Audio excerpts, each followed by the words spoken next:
Hello' guys, welcome to my channel. আশা কৰোঁ আপোনালোকে সকলোৱে ভালে আছে। আজি মই আপোনালোকৰ কাৰণে লৈ আহিছোঁ এটা খুবেই টেষ্টি মাটনৰ ৰেচিপি আৰু লগতে হেখত এটা সৰু টিপছ যিয়ে মাটনখিনি আৰু টেষ্টি কৰি পেলাব। আৰু এতিয়া তেনেহ'লে আমি চাই লওঁ। এয়া তাৰ কাৰণে লাগিব মিঠাতেল, এয়া পিঁয়াজ মই পেষ্ট কৰি লৈছোঁ, 4টা পিঁয়াজ লৈছোঁ পেষ্ট কৰি, আৰু এয়া নহৰু আদা ধুনীয়াকৈ পেষ্ট কৰি লৈছোঁ। এয়া মছলা, য'ত নেকি ধনিয়া পাউডাৰ আছে, জিৰা পাউডাৰ আৰু হালধি পাউডাৰ, অকণমান ৰেড চিলি আৰু অলপ তাতোতকৈ কম মিট মছলা। এই সকলোখিনি এতিয়া যাব মাংসত। মাংসখিনি ধুনীয়াকৈ এই সকলোবোৰ বস্তু লৈ পেলাই মেৰিনেট কৰিব লাগিব। আৰু মেৰিনেট কৰিব হাতেৰে কৰিব লাগিব, যিহেতু মাটন হয়, হাতেৰে মেৰিনেট কৰিলে বেছি টেষ্টি হয় খাবলৈ। সেইবাবে মই ইয়াত এতিয়া দি দিলোঁ পেষ্টখিনি, পিঁয়াজ আৰু নহৰু আদা পেষ্টখিনি দিলোঁ।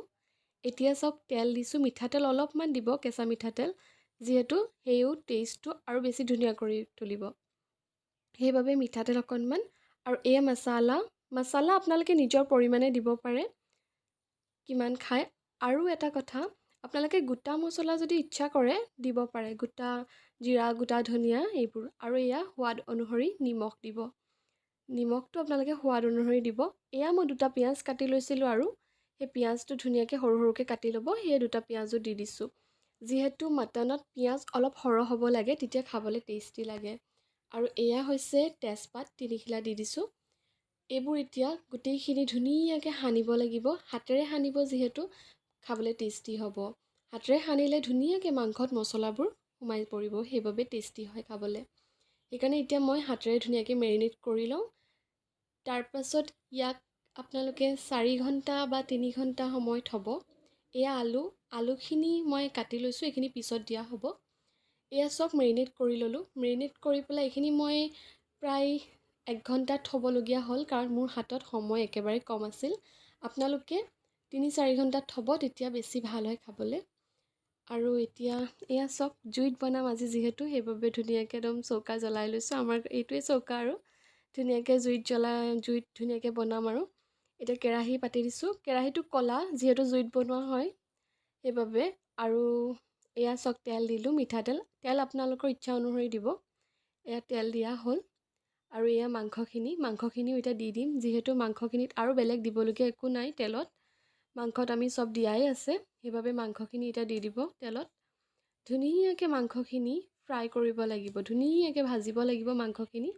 ইয়াত অকণমান পৰিমাণৰ চেনি দিছোঁ মই, কাৰণ ধুনীয়াকৈ তাৰ টেষ্টটো বেলেঞ্চ কৰিব, আৰু প্লাছ আপোনাৰ ৰংটো ধুনীয়া কৰি উঠে, সেইবাবে অকণমান দিছোঁ। আপোনালোকে বেছি নিদিব, নহ'বা বেছি মিঠা হৈ যাব, খাবলৈ বেয়া হ'ব। সেইবাবে ধুনীয়াকৈ এতিয়া ভাজি থাকিব মাটনখিনি। যেতিয়ালৈকে মাটনে নিজৰ তেল নেৰে, তেতিয়ালৈকে ভাজি থাকিব। আৰু মাটন যেতিয়া ভজা হৈ যায়, তেতিয়া তেলখিনি চাইডে চাইডে কেৰাহীত লাগি যাব, আৰু অলপ মাটনখিনি কেৰাহীত লাগি ধৰে, তেতিয়া গম পাব যে সি ধুনীয়াকৈ ভাজ খাইছে।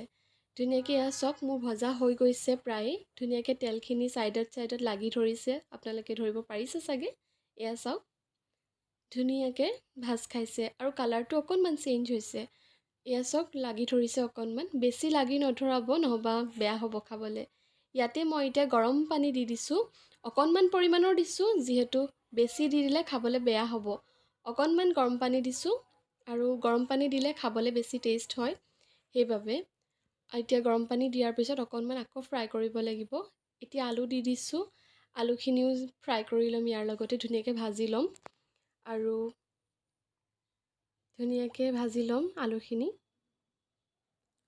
এয়া চাওক, আলুখিনি ধুনীয়াকৈ ভাজিব, যাতে আলুখিনিতো মছলাখিনি ধুনীয়াকৈ সোমাই যায়।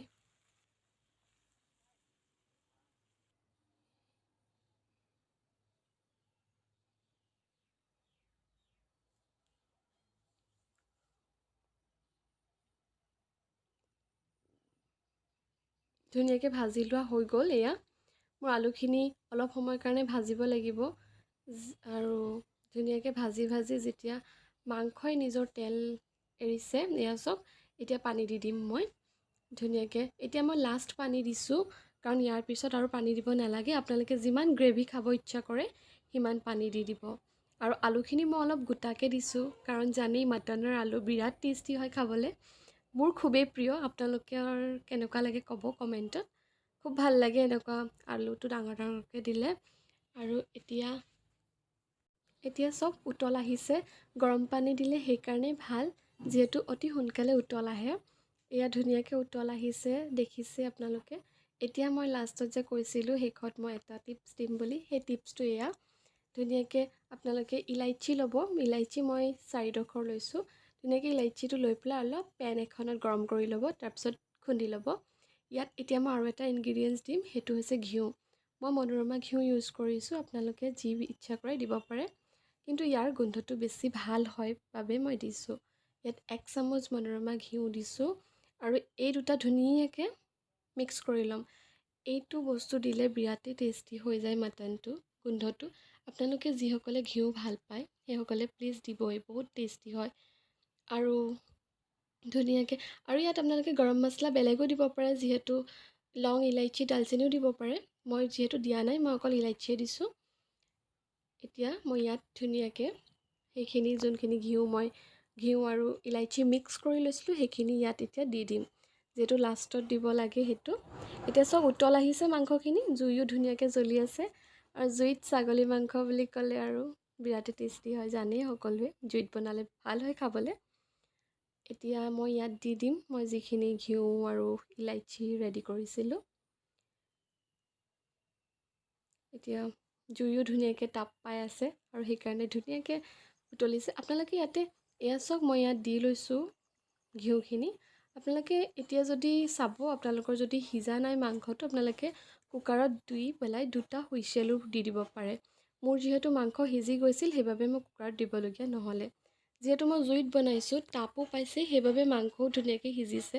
আপোনালোকে গেছত বনালে ধুনীয়াকৈ কুকাৰত দি ল'ব। কুকাৰত ইচ্ছা পানীও বেছি নিদিব, যিমানটো গ্ৰেভি কৰিব বিচাৰে সিমানটো দি 2টা হুইচেল মৰাই দিব, তেতিয়া মাংসটো ধুনীয়াকৈ সিজে।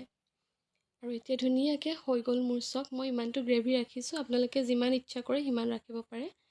এইটো মই এতিয়া ভাতৰ লগতো খাব পাৰি, ৰুটিৰ লগতো খাব পাৰি, যেনেকৈ ইচ্ছা খাব পাৰি। ধুনীয়াকৈ বেছি পানী দিয়া নাই, ভাল নালাগে বেছি পানী দিলে, সেইবাবে মোৰ মাটন ৰেডি হৈ গ'ল। আৰু খাবলৈ খুবেই টেষ্টি হৈছিলে, সকলোৱে ভাল পালে খাই। আৰু আশা কৰোঁ আপোনালোকে ভিডিঅ'টো চাই ভাল পালে। আৰু যদি ভাল লাগিলে ভিডিঅ'টো, প্লিজ লাইক, শ্বেয়াৰ, কমেণ্ট আৰু ছাবস্ক্ৰাইব কৰিবলৈ নাপাহৰিব। ভিডিঅ'টো চোৱাৰ কাৰণে ধন্যবাদ। আন এটা ভিডিঅ' লৈ আহিম পিছত। এতিয়ালৈ বাই।